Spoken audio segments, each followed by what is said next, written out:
Le peuple réclame, alors voici la partie 2 des meilleurs conseils que tu peux te donner pour le mariage. Attention, là on oublie tous les conseils un peu bullshit. Oui, il faut passer plus de temps ensemble, la journée va passer vite, nanana. Tu le sais déjà.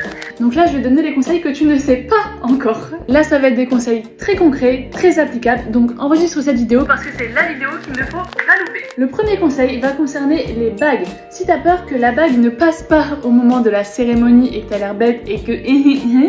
Ce que tu peux faire, c'est mettre de la crème hydratante sur ton doigt pour faire en sorte que la bague glisse mieux. Aussi, tout simplement, juste avant la cérémonie, tu plonges ton doigt dans de l'eau glacée pour faire en sorte que la taille diminue au maximum. Deuxième conseil, ça sera pour ta robe de mariée. Si tu as une robe princesse, donc vraiment avec un très gros volume, et une grande traîne, sache que tu ne peux pas reculer avec une robe, ça n'est pas possible. Donc tu fais un demi-tour et tu te remets 3 cm plus loin. Aussi, toujours si tu as une robe imposante, quand tu vas aux toilettes, à la place d'aller aux toilettes normales comme ça, tu vas à califourchon, devant, comme ça. Bon, comme ça, vous voyez, normalement c'est une salopette, mais je l'ai mise comme ça, bref. Comme ça, tu peux tenir ta robe et c'est beaucoup plus facile puisque t'as pas l'énorme traîne devant. Donc tu vas à califourchon.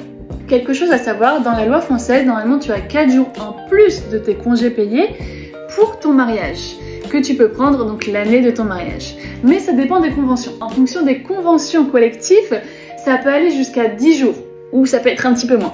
Mais je te conseille vraiment de te renseigner auprès de ton employeur pour savoir dans quelle catégorie tu es et ce à quoi tu as le droit. On reste avec les cadeaux. Une fois que tu réserves ta lune de miel, n'oublie pas de préciser que tu viens pour une lune de miel.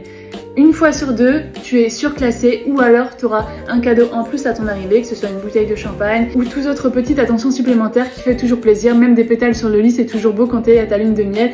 T'as l'impression de revivre encore un petit peu la magie. J'ai oublié de te dire pour ta robe. Quand tu fais tes essayages en magasin, souvent tu enfiles la robe par le haut. Sauf que le jour de ton mariage, quand tu vas enfiler ta robe, tu seras maquillée et tu seras coiffée. Donc tu ne vas surtout pas l'enfiler par le haut comme tu l'as fait pendant tes essayages, mais tu vas la passer par le bas tout simplement. Et allez, une petite dernière parce que je suis vraiment obligée de le dire. Effectivement, la journée va vraiment passer vite et donc essayez de trouver un temps juste à deux. Vraiment, réservez-vous un moment dans la journée précis, vous le prévoyez à l'avance, juste pour être à deux et vous rendre compte de ce qui est en train de se passer et de tout l'amour que vous avez autour de vous avec vos proches. Dis-moi ce que t'en penses dans les commentaires et si tu veux une partie 3 et sur ce, je te fais des bisous et je te dis à très vite.